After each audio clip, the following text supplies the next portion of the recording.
Sir, first class isn't for people like you. Step aside before I get someone to remove you. The words didn't slip out. They were delivered with crisp authority by Emily Parker, a Sky Pulse flight attendant in her mid-20s, standing in the center of the cabin like she owned the air itself. She held Marcus Bennett's boarding pass between two fingers as if it were trash, and then, without hesitation, tore it clean down the middle.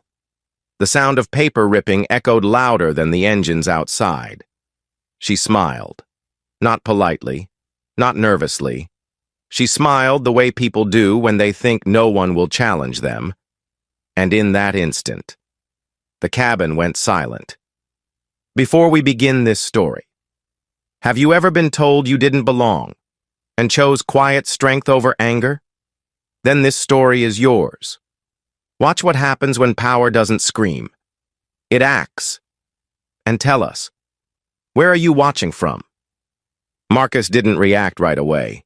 He didn't look down at the torn boarding pass. He didn't glance around for help. He stood in front of seat 2A, expression steady, eyes calm, his gray blazer immaculate even under the harsh cabin lights.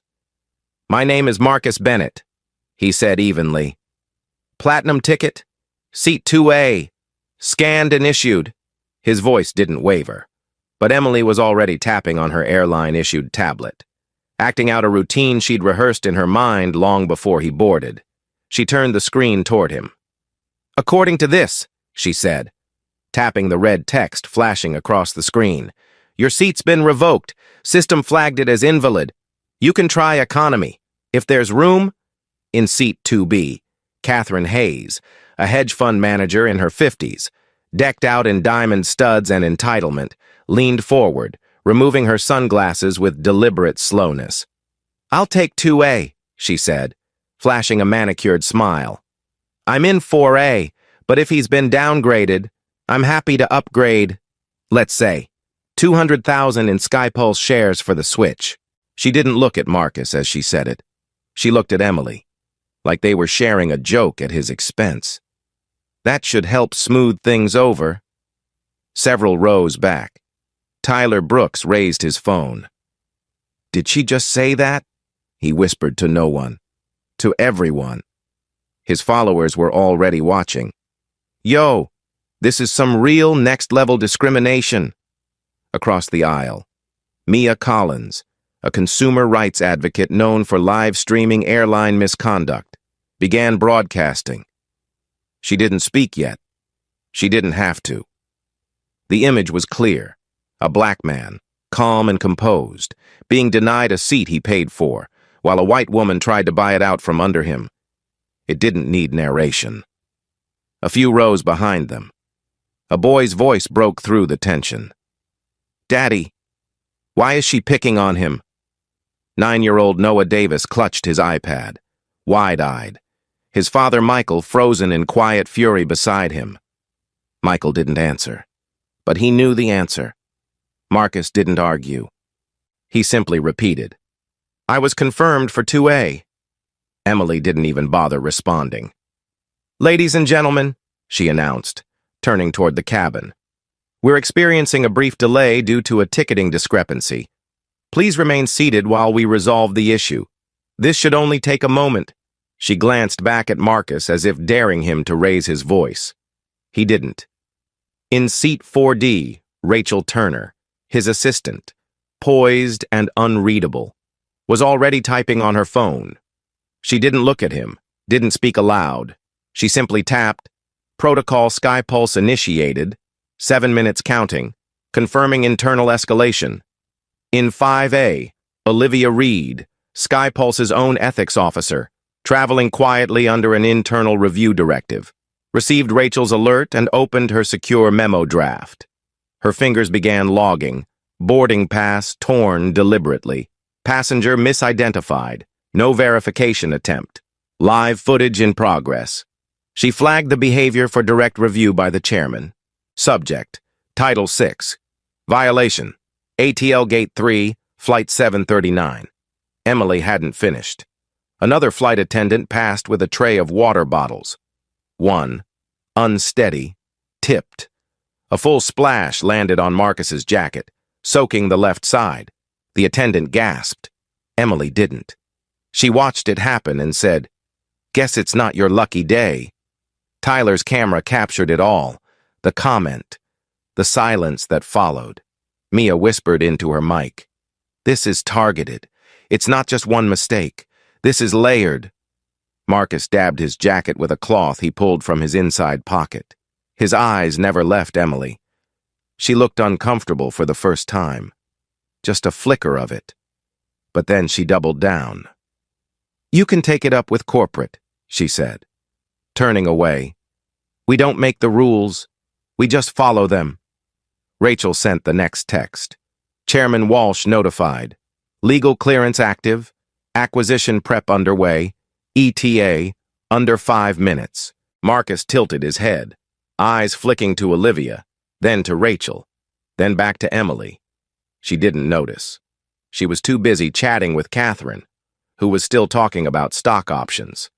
From the back of the cabin, Noah's voice came again. "Daddy, she's laughing at him." Michael reached for his son's hand. "Don't worry. Just wait. You're about to learn something school won't teach you." Marcus didn't raise his voice. He didn't threaten. But within minutes, the airline that tried to erase him would belong to him. The seat they said he didn't deserve would become the place where he made the call that would rewrite their future. 7 minutes. That's all he needed. And he was already 5 minutes in. Emily Parker didn't let up. With Marcus still standing calmly beside seat 2A, she turned to the cabin manager and said with conviction, "We may have a security concern here.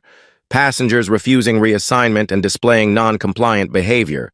Her tone had shifted, no longer smug, now procedural, weaponized with code words that trigger consequences. Stephen Grant, the cabin manager, stepped forward without so much as a glance at Marcus and murmured, "Let's have Ethan check back-end status. Fast."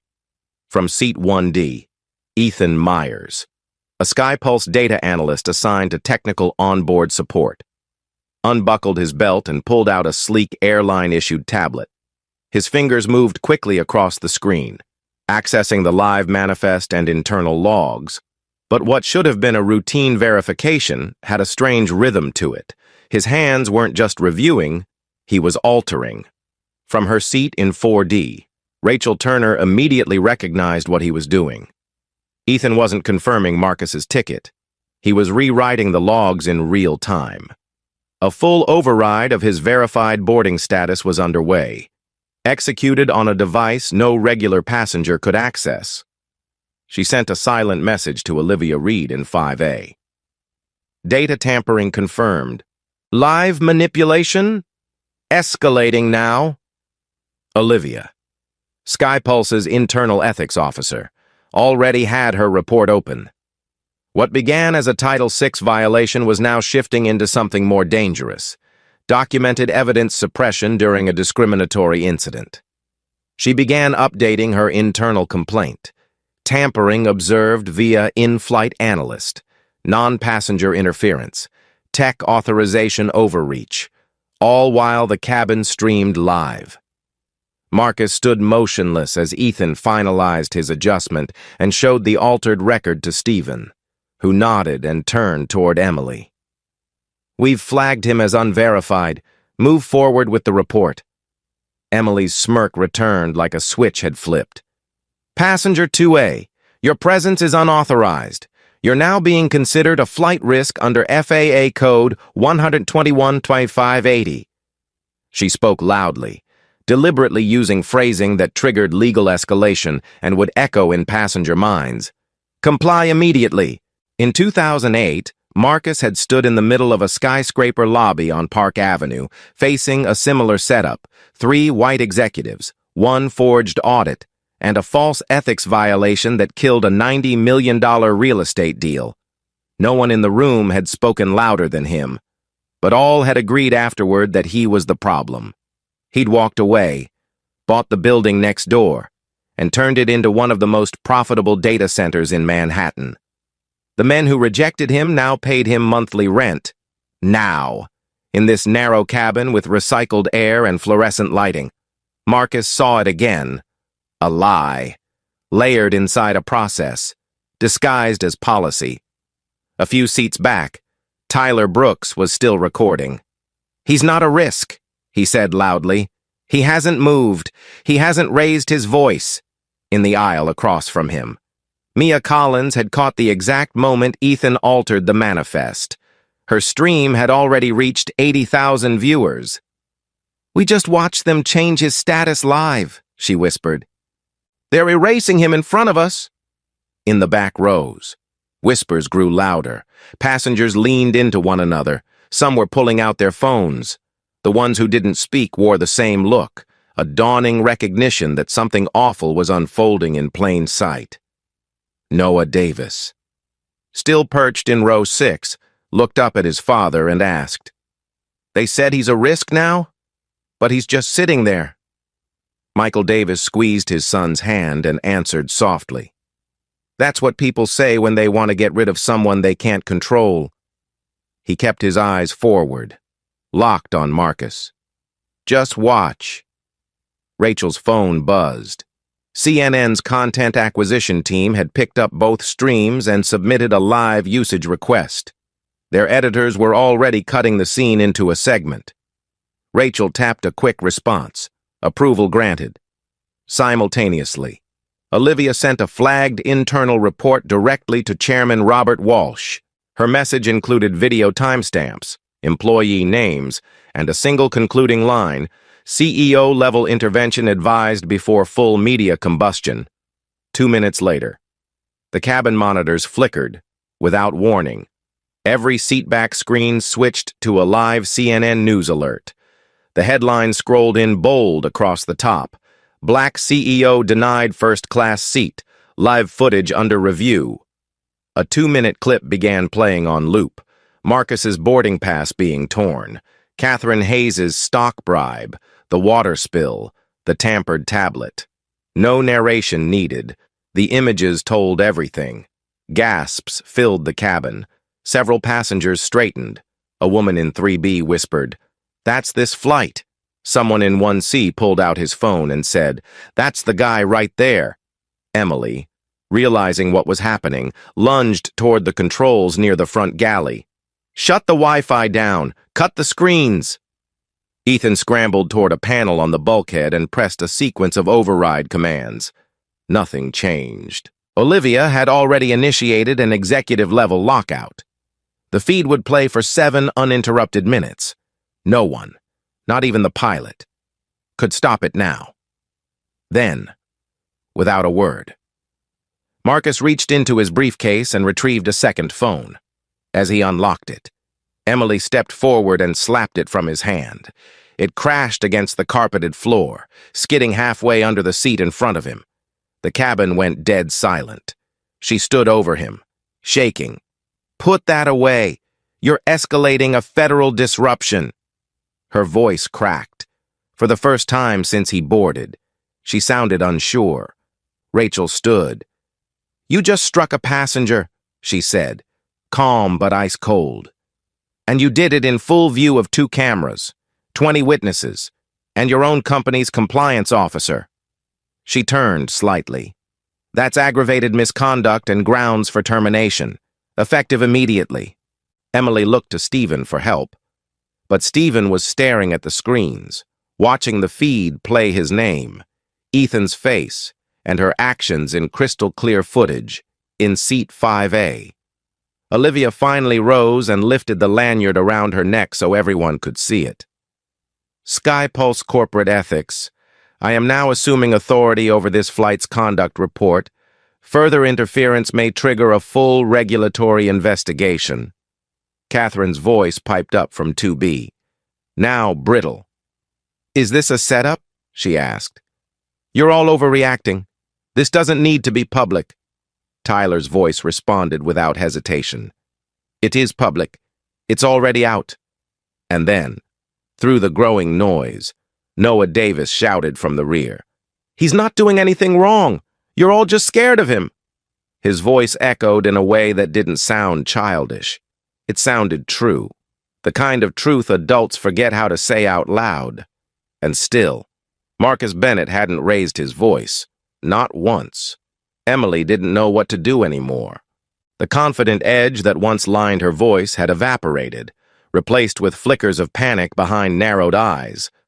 She looked around the cabin for support and found none. Even Stephen, who had been quick to back her judgment minutes earlier, had gone quiet. The cabin was no longer on her side. It belonged to the moment, the screens, the silence, and the man she had tried to erase. But humiliation doesn't stop when you realize you've gone too far. Sometimes it doubles back and hits harder, and in that moment. She tried one last play. She bent down, retrieved Marcus's phone off the floor, and placed it on his tray table with a forced smile. "I think we've all had a misunderstanding here," she said, loud enough to be heard. "Let's de-escalate." But it was too late for that. CNN was still broadcasting the footage. The screens above the seats looped the video again, this time intercut with a breaking banner. "Identity confirmed, CEO of Titan Global Holdings." The cabin collectively froze as that line scrolled past.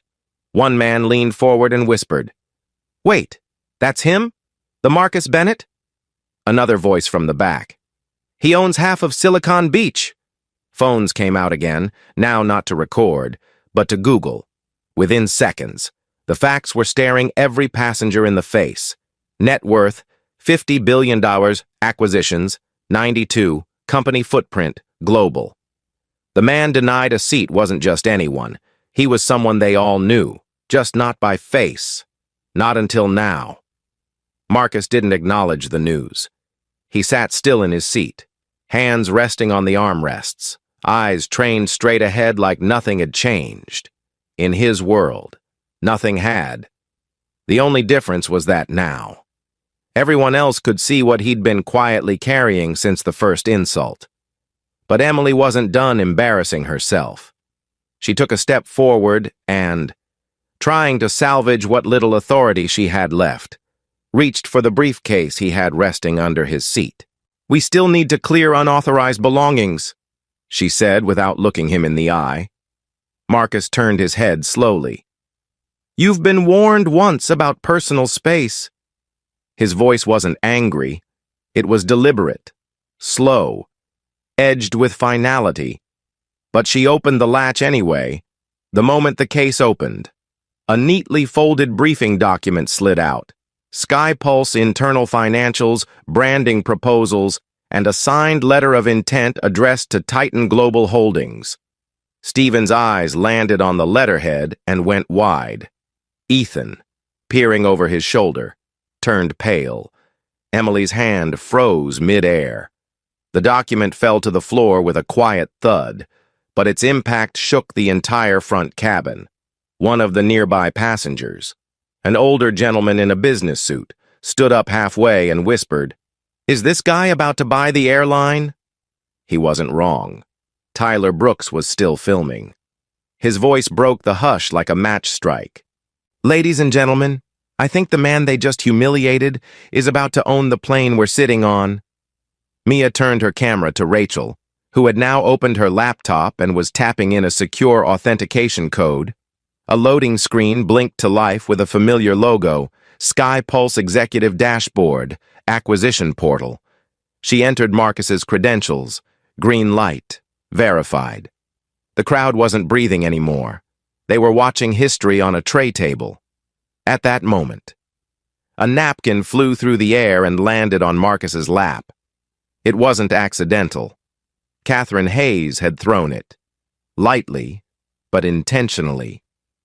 "Congratulations," she said dryly. "Maybe now you'll get a glass of wine and feel important enough to sit down." Her tone was dripping with sarcasm, but her eyes betrayed the quiver of a woman who realized her mask had cracked. "Or perhaps you'll sue us all for emotional damage." Marcus calmly lifted the napkin, folded it in half, and placed it beside the case without a word. He didn't give her the dignity of a reply, but Olivia did. She turned from her seat, looked Catherine squarely in the face, and said, "You're on video, too. Your offer of stock to displace a seated passenger is unethical and, in this case, illegal under both FAA and Title VI compliance. You'll be hearing from the board." Catherine laughed once, sharply. "I am the board." "No," Rachel said without looking up from her screen. "You were—" The cabin erupted into whispers and camera clicks. Someone gasped audibly. Stephen stepped back, muttering something to Ethan under his breath.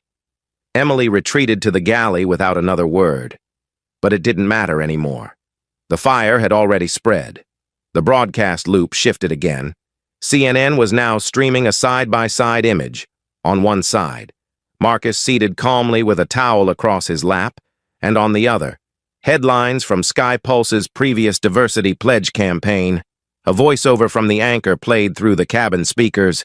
Sky Pulse Airlines has come under fire today as a video of its flight crew denying a confirmed first-class seat to billionaire CEO Marcus Bennett continues to circulate, with live footage captured by passengers. Questions are now being raised about bias, corporate culture, and accountability. Somewhere in the back of the cabin, a woman began clapping slowly. Others joined. Then the ripple turned into a round of applause, not just for the revelation, but for the restraint, the quiet dignity, the stillness in the face of chaos. Rachel turned to Marcus. "The chairman's en route. He's boarding from the gate." She paused. "He saw everything." Marcus nodded once. "Let him come." Then he leaned back in his seat, crossed one leg over the other, and finally spoke to the room. "We can all breathe now, but no one forgets what just happened." And no one would. The cabin doors were still sealed. The aircraft grounded on the tarmac. But inside the first-class section of Sky Pulse Flight 739, it no longer felt like a plane. It felt like a boardroom, a courtroom, and a broadcast studio all at once. No one dared speak above a whisper. No one moved with confidence except Marcus Bennett. The man who had been humiliated minutes earlier now sat quietly in seat 2A. The very seat they said he couldn't have, his presence commanding not just attention, but judgment. Rachel closed her laptop and handed him a small device, roughly the size of a TV remote. He turned it over in his hand once, then pointed it at the overhead screen, pressed a single button, and waited. The cabin monitors flickered. CNN vanished. In its place, a sharp corporate interface loaded onto the screen, blue and silver, clean, unmistakably internal. A large title filled the center. Titan Global Holdings, Acquisition Bid, Sky Pulse Airlines. Beneath it, one bold number pulsed against the dark screen. $3 billion. Passengers gasped. It wasn't just rumor anymore. It wasn't a bluff. It was public. Live, documented. Marcus Bennett had just posted a full-scale buyout offer in the middle of the aircraft they told him he didn't belong on. Stephen Grant stood frozen near the galley, his mouth slightly open. Ethan Myers, still gripping his tablet, looked like someone had unplugged his brain. In the row behind Marcus, a woman clutched her pearls and said, "He's doing this from the plane?" And beside her, a man in a business suit just nodded slowly, as if witnessing something sacred. Emily Parker reappeared from the crew bay, her face pale, voice brittle. That's not real. That's not how this works." She pointed toward the screen like it betrayed her. "You can't just buy an airline mid-flight." Marcus turned to her, expression unreadable. "Not mid-flight. We haven't taken off. Which means everything you've done, every word, every act, every instruction, is on record. In a jurisdiction that includes federal aviation, corporate governance, and civil law." His tone didn't change. It didn't rise. He simply listed the facts like a surgeon listing incisions. From somewhere in the back of the cabin, a small voice spoke up, clear and certain. "He's awesome. "Dad," Noah Davis said. "He's like a superhero, but with money?" Michael Davis chuckled softly, shook his head. "Not money, son. Power. The kind people don't see until it's too late." Catherine Hayes shifted in her seat, suddenly aware of how quiet it had gotten around her. She crossed her arms tightly. "This is absurd. A man doesn't just buy an airline because of one flight attendant." Olivia Reed turned to her. "He didn't buy it because of one flight attendant. He bought it because of everything she represents, and because no one stopped her." Catherine tried to fire back, but her voice cracked, for the first time since she boarded. She looked nervous. Stephen stepped forward like a man trying to reclaim control of a collapsing dam. "I'm sure this is all a performance," he said. "A PR stunt. We'll sort this out through proper channels. There's no way a bid of this scale is valid without prior." He stopped talking, because the screens updated again. A second page loaded beneath the $3 billion bid. It was a signed digital letter from SkyPulse chairman Robert Walsh, time-stamped just 2 minutes prior, marked, "Intent to enter emergency negotiation protocol. Executive authorization pending arrival." The cabin screens dimmed slightly, and then a soft chime rang overhead. The intercom buzzed alive, not from the flight crew, but patched in externally. A voice came through, clear, crisp, and unmistakably high-ranking. "This is Robert Walsh, chairman of SkyPulse Airlines. I've reviewed the footage from Flight 739. Mr. Bennett, you have my full attention. I'll be joining you in person shortly." The transmission cut. No one moved. No one breathed. Even the baby 2 rows back stopped crying. Rachel leaned in toward Marcus and whispered, "Security's cleared the terminal. Walsh is 5 gates away. ETA 4 minutes. He wants to meet face-to-face before final transmission." Marcus nodded once. "He'll want a camera crew, too. Make sure Mia stays live." Across the aisle, Mia Collins was already 10 steps ahead, her followers now over 200,000 and climbing. She adjusted her mic and whispered into her feed. "Chairman's coming on board. You're watching history. Real-time accountability at 3,000 feet. Well, 0 feet. But you get the idea." Emily took another shaky step forward. "You're destroying people's jobs for personal revenge." Marcus turned to her slowly. "You destroyed your job the moment you decided I didn't belong. I'm here to make sure you're never in a position to do that again." His voice remained low, his posture unchanged. That, more than anything, terrified her. From the back of the cabin, passengers began to murmur, some in awe, others in shame. A woman said, "He never yelled. Not once," another replied. "He didn't have to. They did the yelling for him." And then a third, from near the emergency exit. "This is what power looks like when it remembers where it came from." Olivia rose from her seat and addressed the cabin formally. "Until Chairman Walsh arrives, I am assuming control of all SkyPulse employee actions on this aircraft under the company's ethics emergency clause. All cabin staff will remain at their stations. No further contact with Mr. Bennett is permitted unless authorized." Stephen nodded slowly. Emily said nothing. Ethan put down his tablet, and still. Marcus remained seated. He didn't move, didn't gloat. He simply waited, in full view, in full control. The seat they said wasn't his was now the epicenter of a $3 billion reversal. And the cabin braced itself for impact. The cabin felt like it was holding its breath. Every screen still displayed the $3 billion bid. But now the silence had turned sharp, as if the very air knew something irreversible had begun. The low hum of the APU was the only sound as footsteps approached from beyond the curtain. Then it parted. 2 men stepped into the first-class cabin. One wore a navy overcoat and an expression carved from stone. The other, in a charcoal gray suit with a SkyPulse pin, whispered something before stepping back. The man who remained, the one with the storm in his eyes, was Robert Walsh, chairman of SkyPulse Airlines. Every employee in that cabin recognized him instantly. So did Marcus.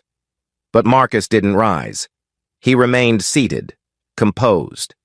The same way he had been since the beginning. It was the world that had shifted around him.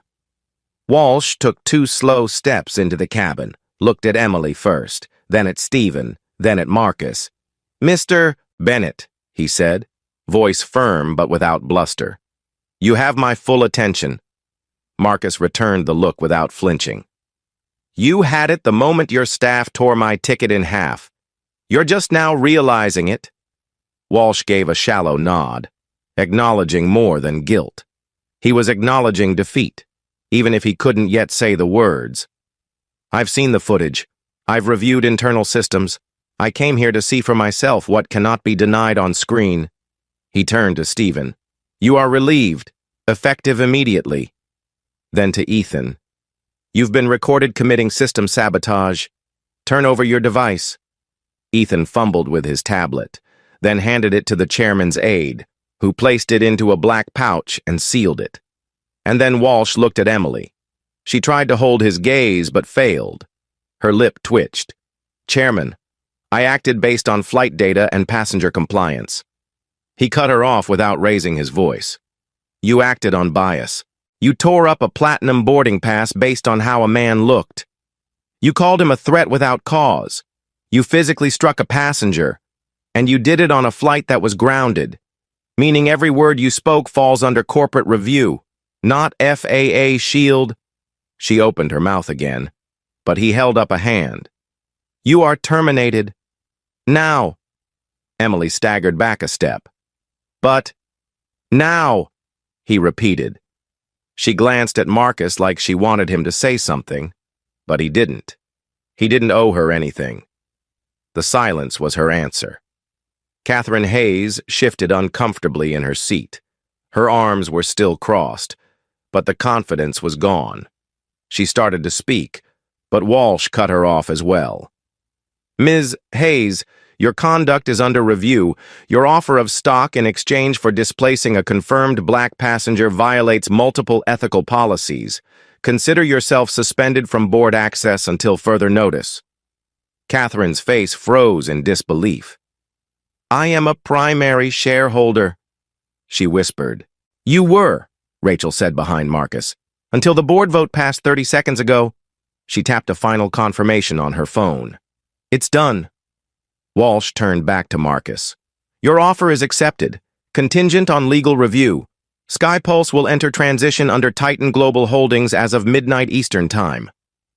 The cabin collectively exhaled, not in shock, but in recognition that the impossible had just happened. A man they tried to erase had just bought the entire sky beneath them.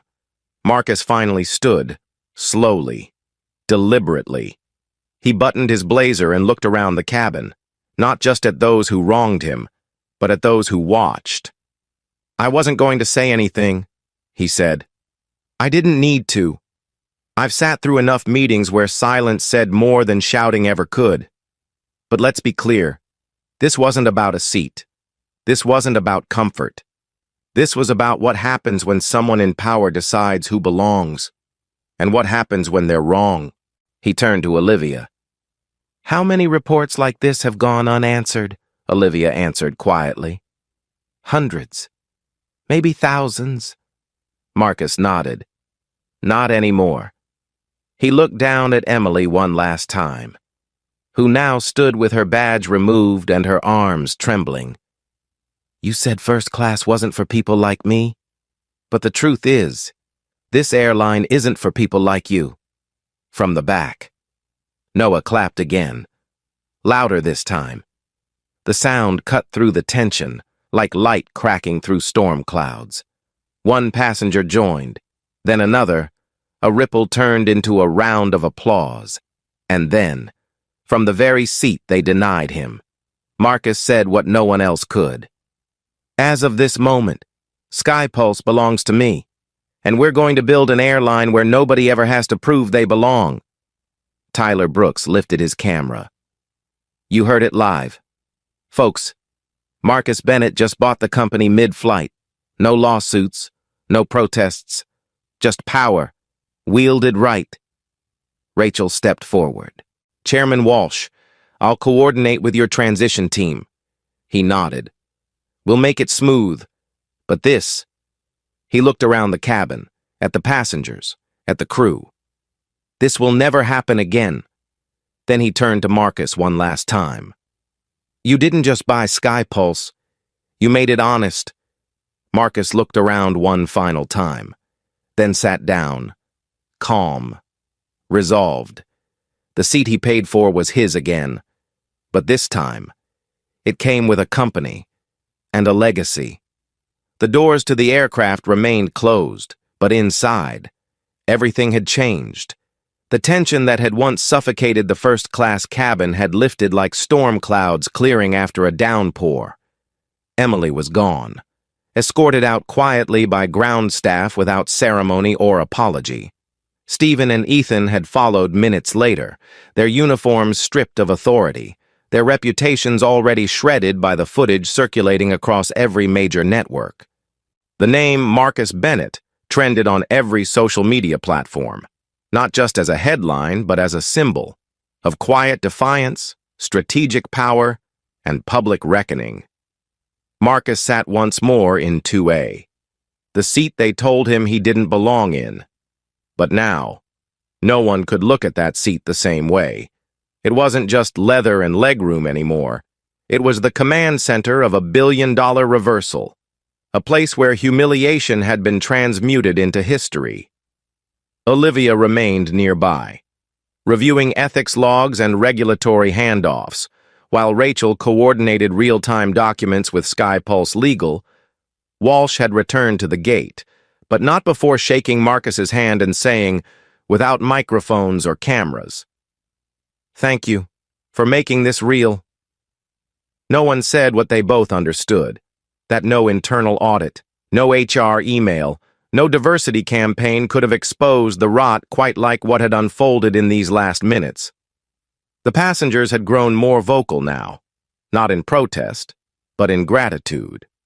One woman approached Marcus quietly and said, "I used to think staying silent made me polite.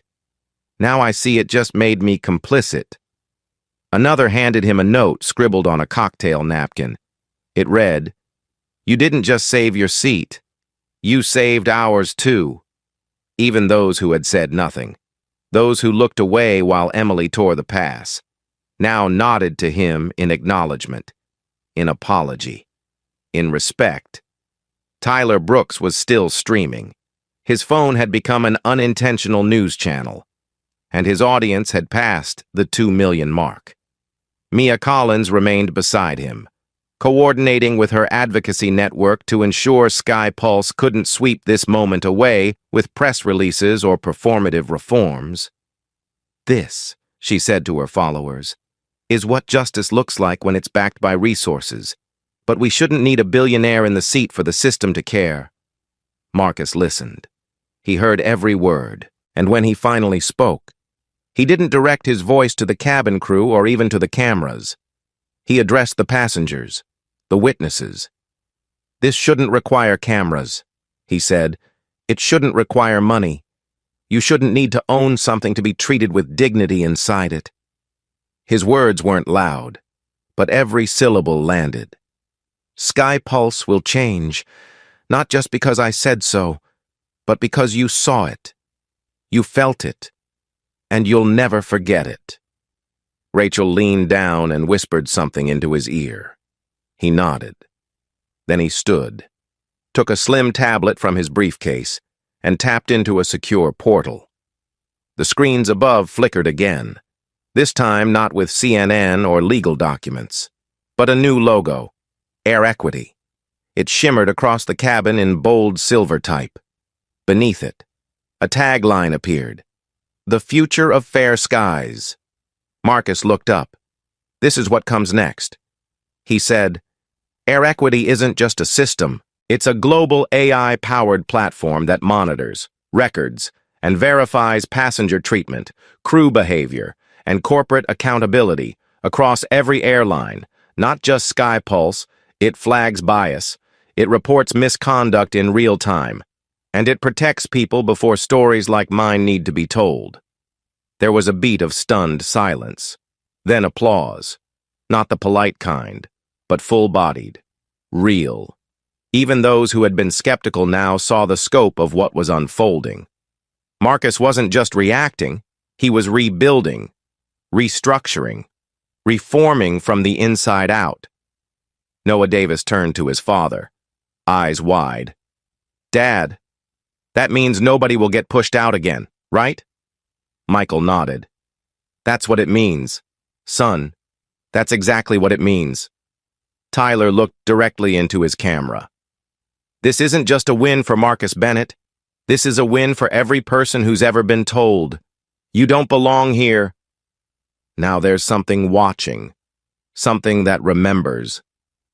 Mia smiled and added, "Airlines have customer service numbers. Now they'll have consequences."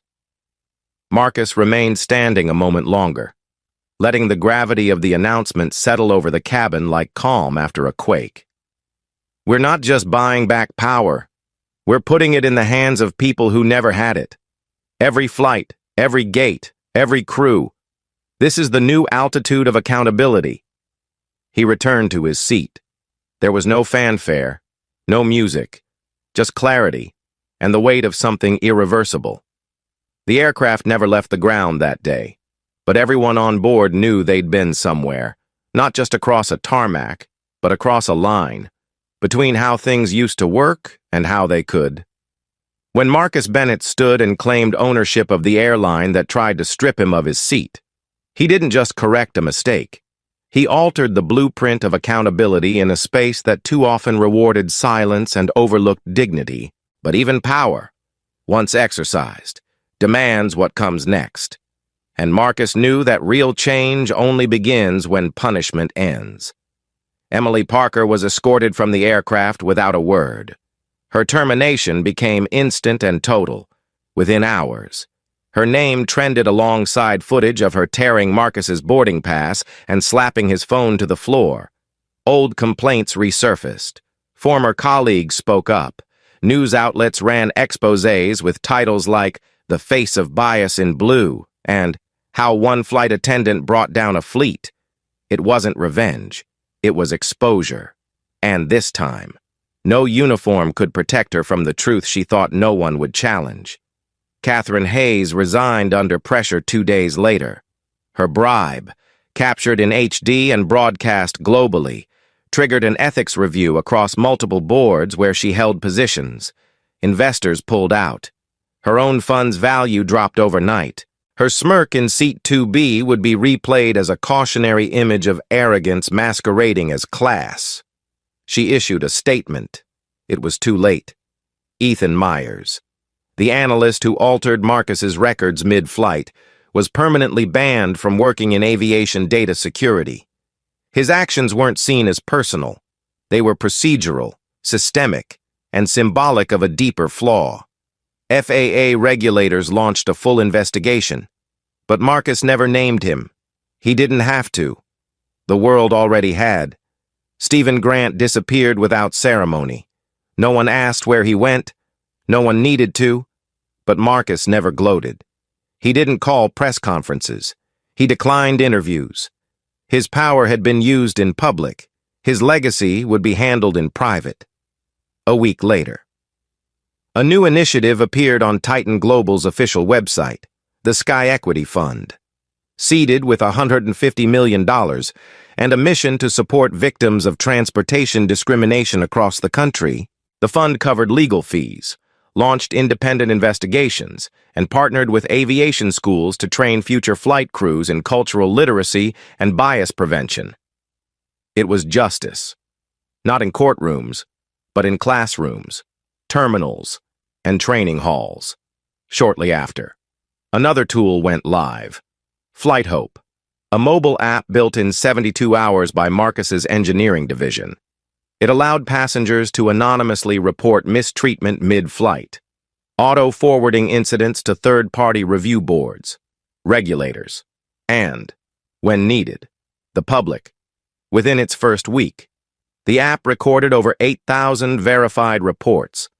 The sky was no longer silent. It was listening. Inside a quiet auditorium in Chicago, Noah Davis stood in front of his fifth-grade class and presented a slideshow titled, "What Happened on My Flight?" His final slide was a photo of Marcus, seated in 2A, calm, quiet, in control. Below it, his caption read, "He didn't fight back. He built forward." His teacher stood at the back, wiping her eyes. Marcus never said whether the ordeal changed him. Those close to him said he returned to work the next day like nothing happened. But his staff noticed the small changes. An ethics liaison added to his travel team. A new clause inserted in his contracts requiring all partners to review Title VI compliance. Quiet shifts. Permanent ones. The kind you don't need to post about to know they're working. He never asked for recognition. He only ever wanted something better. And though the world tried to deny him a seat, Marcus didn't just sit down. He rebuilt the aircraft around it. At the heart of it all remained a man in 2A, seated, calm, unmoved, not waiting to be respected, just proving, with every breath, that he always belonged. If this story spoke to you, don't let it end here. Like, share, and subscribe, because voices like this deserve to be heard, and change begins when we choose to see.